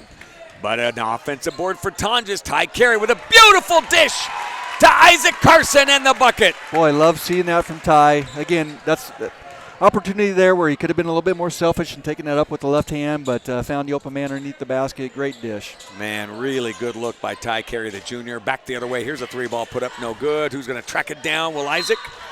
No, he's let it go out of bounds very alertly, and it'll be Blue Jay ball with 158. Yeah, Isaac's such a smart player, too. Smart young man, smart player. Love what he brings to the table. He's just going to keep getting better. You know, my golf buddies, Jay Toomey and Brian Mack and all those guys, they asked me, they said, what makes this team special? I said, there's a lot of things, but they are so smart, wicked smart. I mean, the things they say, as Cal Kissinger tries to put it off the glass, the things they say, the way they verbalize what they're supposed to do, I mean, they get it, don't they? They do. And I'm guessing, Tim, you've never referred to me as your golf buddy because you never – I know we're buddies, but you've never really invited me to play golf. So well, it's because I don't want to get beat. you know better than that, Tim. Because of that backhanded cut Wallman gave us about losing weight or being skinny, you just did the same thing by breaking out the golf buddy when you don't invite me to play golf. Well, here's the truth. Listen, we don't play with foot wedges. We don't play with breakfast balls. We don't – none of that. Oh, and, so you play by the rules. So are you insinuating that I don't? Is that what you're saying? So therefore, you would not be welcomed in, I think. No, I'm kidding. Damn. Here comes Lando for a three. Oh, he almost got that one to go, and let's see who tracks it down. The Eagles do with 48 seconds to go. Oh, beautiful look. Nice look, and our guys are still playing hard. Yeah, Koger got that bucket. He's got 8 now, but it has been hard-earned 8 tonight for the youngster who's averaging almost 15 a game. 59-20. Very similar to the score the first time. It was, I think, 58-22 if I remember right. Here's Carson, and he'll put the bullet down. Bingo for Carson. Love that. He did not hesitate, stepped in there with confidence, and knocked it down. He's got a nice-looking stroke as well. Yeah, it was 58-22 the first time these two teams met. And we've got under 10 seconds to go. Let's see. A three put up here, and they'll knock it home. Tyler Ott, the 5'10 sophomore. And that'll do it. So the Blue Jays get the 62-23 win here in Ashland to advance to the semifinals to play either Fort Calhoun or to play Conestoga. But listen, the Blue Jays, they look good tonight, and that defense continues to shine, doesn't it, Jason? It really did. You know, again, I think we start off a little bit flat those first 3 or 4 minutes, and I'm sure Coach Mose is going to have a conversation about how we started tonight. But from that point on, we really dominated. I mean, we took care of business. We did what we should do, right, against a good team, a team that plays really hard. But, again, if you're the third-ranked team in the state, this is what you should be doing. And, again, I think this is going to carry us into Thursday night as well. I was going to throw it to Elliot, but he's having a little production meeting here with our boss, Jordan Wallman. Tim, I had a score update. Give me here. All right. Conestoga is leading Fort Calhoun 25-24 going into the fourth quarter. So nice response by Conestoga in the third quarter to jump ahead, to bounce back. Boy, that's been a seesaw battle, hasn't it? You bet it has. Yeah. So, yep, we'll keep our eye on that one and see if we can get a final before we get off the air. But, yeah, regardless, either one of those teams need to come in here and look for an opportunity to knock the Jays off. Yeah, well, I'll tell you, the Blue Jays playing really good basketball. And, you know, they kind of went through a little stretch there. You know, obviously Platteview played a marvelous game to beat the Big Blue, and we saw an incredible performance that night by one of the Platteview players. Oh, my gosh, help me out. Connor Milliken. How do I forget that kid because he played so spectacularly that night. But now let me ask you this here. With them playing the way they are, tell me what you're thinking as far as going in that semifinal game. They're hitting on all cylinders. Yeah, I was just kind of looking back at our scores. You know, since that Platteview loss, we beat a Raymond Central team, 64-21. Took care of a good UTAN team, 49-27. Syracuse, 65-21. So I really feel like we've really responded to that loss against Platteview. It could, you know, a response could go either way. But we've really responded and had some nice wins against some good competition. Look forward to carrying that into Thursday night against, again, either Fort Calhoun or Conestoga. So, again, I think our response has been good since that Platteview loss. Love it. I love it. Thanks for picking me up, partner. I had a little production meeting here with Jordan Wallman.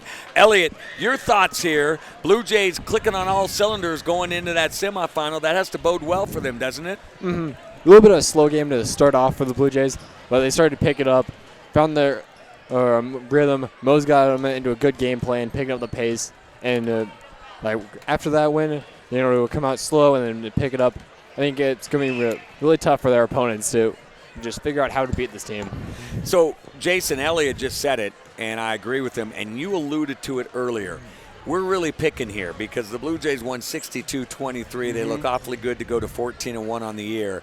But if you look at a couple of things, they have had a tendency to start a little slow. In fact, if you look at their 4 quarters of scoring, the first quarter's always been their lowest scoring average all season long. And you said it to start the broadcast, hey, you got to be careful of that as the season gets tougher. You do, because any team can sneak up on you, right? And, if you're playing teams that you should beat, if you give those teams some confidence, especially early. I think we saw that a bit against Raymond Central a few games ago, where that first quarter was kind of a battle, and then we kind of regrouped and got ourselves together. You just don't want to have that start every game. And again, I think that's something that Coach Mose will address. And I think part of that, our guys are so unselfish as well, right? And so they're really wanting to share the ball early, which is great. But sometimes you'd love to see maybe just a Dane Jacobson. I think he did that a few games ago where he came out and his hair was on fire and he was in attack mode, or Brooksy coming out and being in attack mode. So I think there's a balance to that as well, because I think Brooks and Dane, they have that ability to really jumpstart our team early. Well, a guy that always jumpstarts our team in the postgame is Mark Adell. Mark, what do those numbers look like, partner? Oh, pretty good. They shoot over 50%, sometimes over 60%, that you kind of take it for granted. They were 23 of 45 tonight, 51%, which is still pretty good. 6 of 18 from 3, 33%. 10 of 13 from the line, 77%. I, for the life of me, will never understand how a guy like Dawson Teese can hit a 3 and yet shoot there, and he is 1 for 8 from the line now in the season. And that he'll just keep working on You that. bet. It's just a matter before he breaks out. Okay. For Arlington, they were 10 of 30 for 33%. 3 of 11. They hit a few at the end, really, when the game was decided. 27%. They did not make a free throw, so Weston Wohlberg was 0 for 3 from the line, the only one that shot him. And, Mark, what were they on threes again? 3 of 11. 3 of 11. Thank you. Rebounding. We out-rebounded them 24-17. Dane Jacobson was a demon on the boards tonight. He had 8 rebounds and 3 offensive. He had 8 points had he played all 4 quarters, would have had a double-double, I think. But, 8 offensive we got, 24 rebounds. They got 17 rebounds, 3 offensive. Turnovers, we turned it over 10 times, and they turned it over 22. So are you going to be in Arlington tomorrow night? Both Kendra and Suzanne are going to be there, yeah. Okay, well, I'll be there too. And Mark's referring, hold on here, partner. Mark's referring, of course, to the girls' game, which we will have on agbluejays.com tomorrow night, with the tip at 6 o'clock. Big one there for the Ashland-Greenwood girls taking on Arlington. Mark, you keep so many stats, and you'll blow me away if you have this. You don't have an idea of how many steals we had tonight, do you? No, I do not. Okay, that's fine. I'd like to, but I can only do so much. Hey, you do it all, so don't worry about it, partner. We're good there. So, listen, thank you very much, Mark, and nice win for the Blue tonight, huh? Yes, it was. Yeah. Defense, I guess, wins championships, and boy, what we came into this game giving up, 33-9 a game, and that counts as 60 that we gave up to Platteview. So we're probably in the 32s after tonight. Well, I never want to disagree with Mark. He says defense wins champions. I say offense does. Shoot or shoot, Mark. You even said it yourself. Who did you quote earlier, Mark, about shooting the best? Cade Bridges. Well, we need threes from him, and he's a good three-point shooter. But was that John Sunvold? You had to get a John Sunvold quote, that's didn't you? right. Bill Walton would agree with you. He said you got to be able to score. Okay. I knew those were fighting words. Those words. He said it with Jason Leibel sitting here. So. All right. Hey, Tim, thanks, I do have a sorry. Thanks, Mark. Thank you, Mark. I do have a score from the DC West game. Going into the fourth quarter, DC West leads Louisville 36-24. Okay. So it looks like they maybe hang on to get a victory on their home court. And again, I would anticipate they're going to come out of that side of the bracket. Although I think they would have a UTAN team as well that's been playing pretty good ball. That's right. And in fact, Utah and DC West tangled about a week and a half ago. Okay. 2-point win for DC West. So it was a toughie. But without a doubt, DC West has been playing some really good basketball, as is Utah. That'll be a fun one.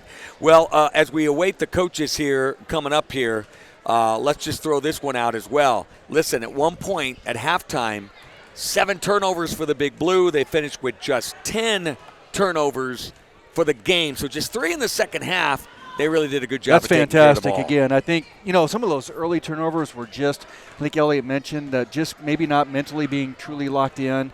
They're uncharacteristic. We had a couple just silly passes. I know we were trying to push up the tempo and get up in transition, but just uncharacteristic type turnovers. So, again, those are things that we can control. And, again, it seems like we got our footing. We kind of got re-locked in, refocused, and really locked it down from that point forward. And, Elliot, the reason I asked Mark Adele if he had the number of steals, to me this is amazing. And I even threw this out to Coach Mose. I said, am I overstating this? Blue Jays averaging almost 11 steals a game, which every stat I've gotten from opposing teams this year, no one's been close. They've been in that 6 or 7 steals per game. But what do the Blue Jays do so well? On ball and off ball to get those steals. On ball, it's all about just being up in their face, being up in the ball handler's face. You'll get like Drake Zimmerman just walking it down following his man down the court, providing a little bit of pressure, and then just being right up in his face once he gets past half court. And then off the ball, it's like I remember seeing Jackson Ham on him. I remember who he was guarding, but someone in the paint just pretty much face guarding or half front and not letting him get anything that did went in. Jackson would always put a hand on it, or it'd be like Cade guarding someone on the wing. Just any pass, he's pretty much always anticipating it and getting easy knockaways. Yeah, I love what Elliot said, anticipating it. Look at Cade Bridges, getting 2 steals a game. I think the thing that's interesting to me on that, Jason, is that he knows that sometimes he might not be the best on-ball defender, but off-ball he's been awfully tough. And I think we just play great team defense as well. We have great help side right on the post. We talked about, quickness and athleticism certainly helps on the defensive side of it, but also having the ability to anticipate where that pass is going or taking the right angle to cut that pass off, taking the right angle to get into position to draw a charge. I think those are all things that we do really well as a team defensively. Yeah, well, we should be getting Tyler Craven. The assistant coach will come up and join us here as he's making his way up. And Tim, I mentioned, I mentioned a DC West UTAN potential matchup, but I got a score update. Syracuse leads UTAN 26-16. Wow. Going into the fourth quarter. So that would be a little bit of a surprise, I believe. Yeah, it sure would. Change the other side of that bracket. Yeah, we're just looking at the scores here, Coach Craven, from around the conference, but let's start with yours tonight, the most important one, 62-23. You shut Arlington out in the third quarter. Talk about that defense you guys play. Yeah, I think our guys do a great job of locking in defensively. I think they take a lot of pride in the fact that they can and will shut some teams out in quarters if they want to, and so I think you saw that tonight in the third. Yeah, and then the only other thing, and I'm going to hand it off to Jason. I know he's got some questions for you. At halftime, 7 turnovers, but you finished the game with just 10. So what did you guys do to clean up the turnovers there in that second half? Yeah, we didn't know if our preparation was the best in terms of our warm-up prior to our warm-up, because these games are different than we've had where you don't have a JV game, you don't maybe have a girls game. So maybe that process all looks different, and we didn't know if we handled it. Maybe we didn't tell them well enough or handled it well enough to start the game well. But what a job of responding in the second half. And you got Looks like we won the second half 32-13 or something like that. So. Absolutely. Sorry to step on you as well. No, and you good. got a big head nod here from Jason Leibel. That's something he talked a lot about in the game. It's just a little bit different feel. But Jason, take it away. Yeah, there. just a different atmosphere. Again, a 6 o'clock game. Elliot mentioned that too. Great point by Elliot. That earlier game than what guys are used to or fans are used to. Kind of a late arriving crowd a little bit as well. And so, again, felt like maybe I hate to nitpick on things because we had a really nice win there, but felt like maybe a little bit flat to come out the game first 3 minutes. But I felt after that first 3 minutes we really responded and the intensity really picked up. So, talk about the importance of that. Yeah, we just emphasize that, when we come back here Thursday, it's the same process. So how do we clean that up, and what does that look like preparation-wise? Because that applies to what you're going to do as an adult someday, whether it's a college test, a college game, a work someday, right? family, whatever that looks like, you're going to have to prepare, and you got to be ready to go from the get-go when you're late or not ready. It doesn't look as good as it could. So. Yep, and we talked about preparing for Thursday night. Looks like Fort Calhoun and Conestoga are kind of in a dogfight. Okay. Talk about what those. I think we definitely have seen Fort Calhoun. I don't know if we saw Conestoga yet. Really early. Saw them early. So talk a little bit about what each one of those teams might bring to the table on Thursday night. Both of them bring a team that has a really, really good player or two, and that they do the majority of the shot taking, the shot making. So early in the year when we played both of them, I don't know that we did the best job, especially Conestoga, the best job of locking in on their one or two guys. So hopefully we can show growth. That's a good thing to play a team twice if we would play them, or show growth against Fort Calhoun with taking care of the ball or whatever that looks like. Yeah, well, nice job. And that was a great question, by the way. Appreciate that, Tim. Yeah. Very well, because I'm telling you what, it's going to be fun on Thursday night. Yes, it is. It just gets a little more intense with every round, doesn't it? Every round does, yep. Yeah, You're exactly right. And we talked about what a great way to lead the Capital Conference, too, with going out with a couple of championships on Saturday. So looking forward to it. We have a great opportunity, You bet. for sure. No pressure when you hear that from Yeah, no the pressure. superintendent. Yeah, thanks. Just win, baby. Thanks, Just Bob. win, baby. If we don't, we'll talk to you on Monday. Little Al Davis quote for you. Hey, thanks, Coach. Thanks for coming Thanks, up. Coach. We're going to Thanks, give it guys. off to the senior here. Appreciate you. We got great kids. And I think, Tyler? Derek as well. So this brings Jackson Ham up. The hammer. Oh, my gosh. Hammer time. Listen, you are as elusive as Mr. Leibel here, your superintendent. Geez. I've been trying to get him up in the booth forever. Finally got him. I'd asked you multiple times. We never got you up here, but we get you up and we get you on the camera. Listen, you've been playing great all year. Talk about that toughness and intensity that you provide. We call you the hammer. You live up to it. So what's your job to do out there? Well, at the beginning of the season, we kind of have a talk, what our role is going to be. And Mose and Mr. Craven just came to me and said, you're going to be that guy that provides that kind of toughness that, we don't know if a lot of these basketball guys have. I play football, so bring that kind of obviously. And, just go out there and try my hardest and provide that energy off the bench. I got one more for you. I'm going to turn it over to Mr. Leibel. But on that note, you say you really do bring that football mentality to the court. I mean, your job is to be physical and strong. Look, you're a dirty middle linebacker. You're used to being dirty and in these games, and you provide that. So talk a little bit about really that mindset that you bring. It almost is like a football mindset out there on the court. Well, when you get on the football field and you start hitting guys, you get a little, mad. You get that adrenaline, and you start bumping around in the paint. You just get goodness. You get going. And goodness, yeah. He when I was guarding number 44 in the game, he's like, man, I do not remember you being this strong last time. Love it. Well, that is a very important role you bring. And Mr. Yeah, Leibel, Tim, I can attest to why the hammer is strong, because this summer I would be down at the football field piddling around, and who was down there? The hammer. He was getting after it. He was running stairs. He was doing some agility type work, staying in shape. And so there's a reason that you're a strong kid. There's a reason you had a great football year, that you're having a great basketball season, and you're going to be off to great things college-wise to play the game of football as well. But I love the spark that you bring off the bench. Again, you kind of alluded to that being your role, but how do you feel like you can bring that spark to this team? Geez. Well, let me think about this, all right. Well, I just feel when I come in the game, I take off that warm-up, and it's like, he doesn't look like a basketball player, obviously. I'm like 5'10", 215, 210, and it's like, he shouldn't be playing basketball. It's not, it's not what he looks like.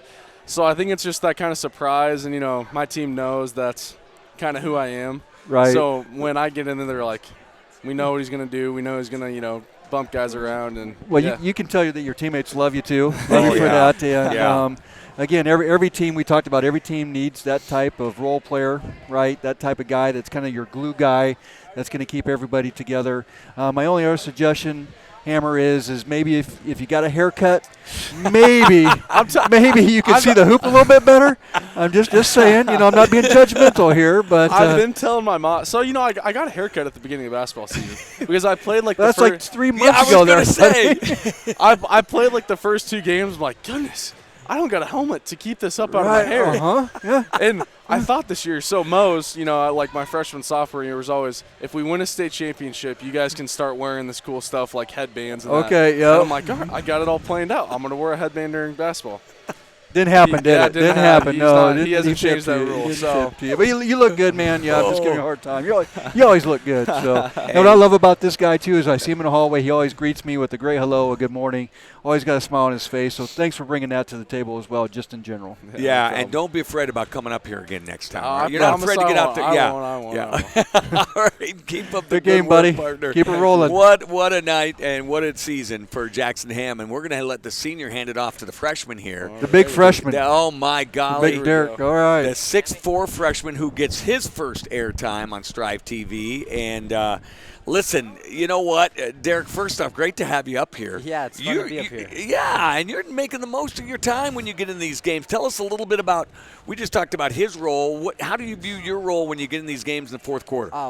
When I just come out there, I just have fun. And I find basketball a lot easier when you just go out there and have fun and just make the most of what you get.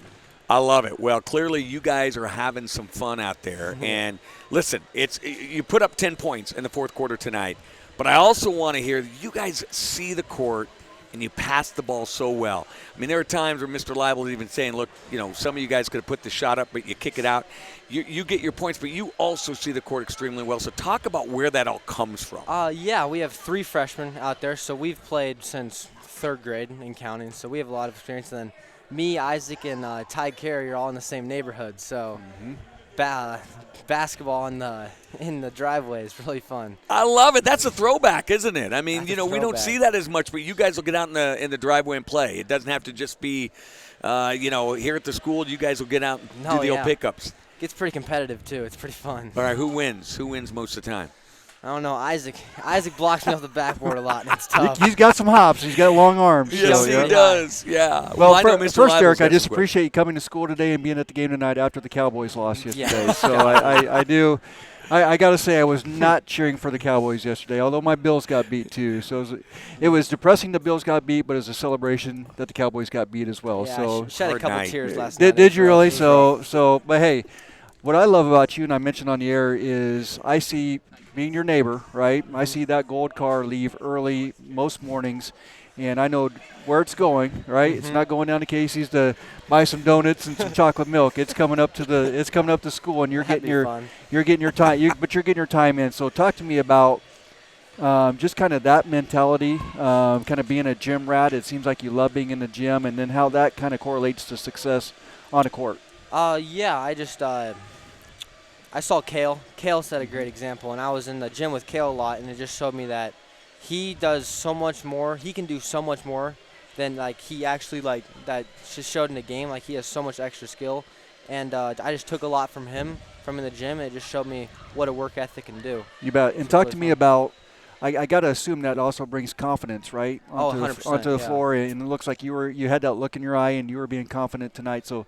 Talk about how that extra time leads into more confidence. Yeah, well, it's just preparation. So just knowing that you've made that shot hundreds or even thousands of times before, you're just confident stepping up and hitting it. Love it. I tell you, he doesn't talk like a freshman, does he? He does not. No. Yeah, that's really good stuff. And he's quieter than I thought, because if you talk to his dad, Nate, sometimes I'm late for meetings because Nate catches me in the hallways and he starts going off about the Cowboys or the Yankees or coaching middle school girls basketball. He's for an hour. He's kind of quiet, but especially after a loss. Well, that'll make us quiet, right? Because I'm a Cowboys fan too. So Timmy. Next year's the year. Next year. Downright. We keep saying that, and it's going to happen. Can you give me an evaluation on that last play call by the Cowboys when Zeke Elliott got completely blown up by the defensive lineman? What were they trying to accomplish right there? You can see he hasn't practiced center much. Okay. He hasn't been there much. Yeah. You know what he's going to say? Never again will I do that, Coach. Ever. No, he's going to refuse to go out there, and I don't blame him either. So. Yeah.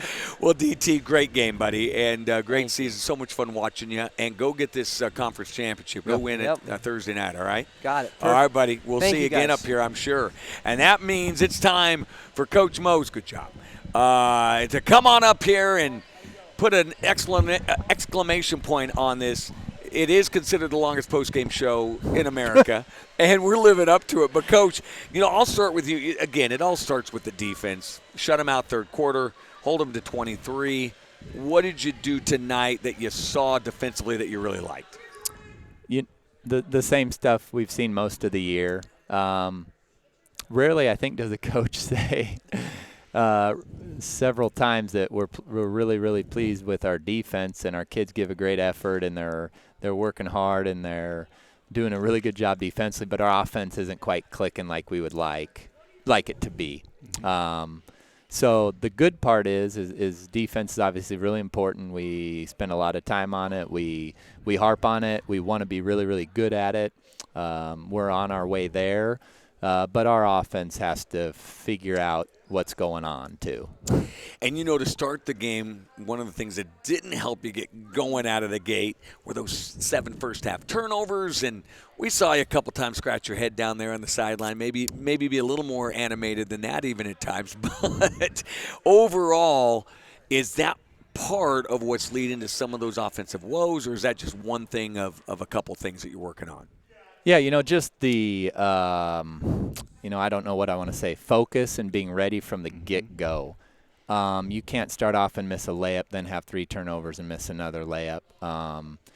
And that's not the first time we've seen that. We talk about preparation, the importance of the start, and the importance of a warm-up, even the warm-up before we get out here. And we had some glitches in that area tonight. And so, we even talked as a staff that, hey, this might be a rough start for us based off what we see. And so that's the disappointing part, is because, we're trying to play to our potential, and our offense is holding us back when we have offensively talented kids. So you have to work, you have to focus, and we're not good enough to just show up and put the ball in the hoop. Defenses are trying to stop us just like we're trying to stop them.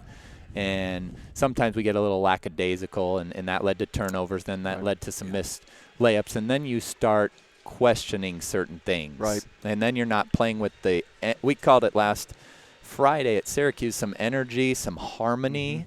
Things looked right, that felt right, from the bench to the play to everything. And we're trying to recreate that as often as possible, but the kids have to do that. And that's, I think, where we struggled tonight was getting in that harmony with each other. Right. I noticed, Coach, you jumped maybe to a 1-2-2 kind of extended three-quarter court press. Was that kind of by design to kind of get that energy going and get the guys moving a little bit, or is it just something you want to work on as well? Yeah, both. Right. Yep. We definitely wanted the pace to go, because when you're struggling on offense, how do you pick up that energy? And so, usually the only option is your defense. Right. And so we did it with our D, and something we've had to do of late.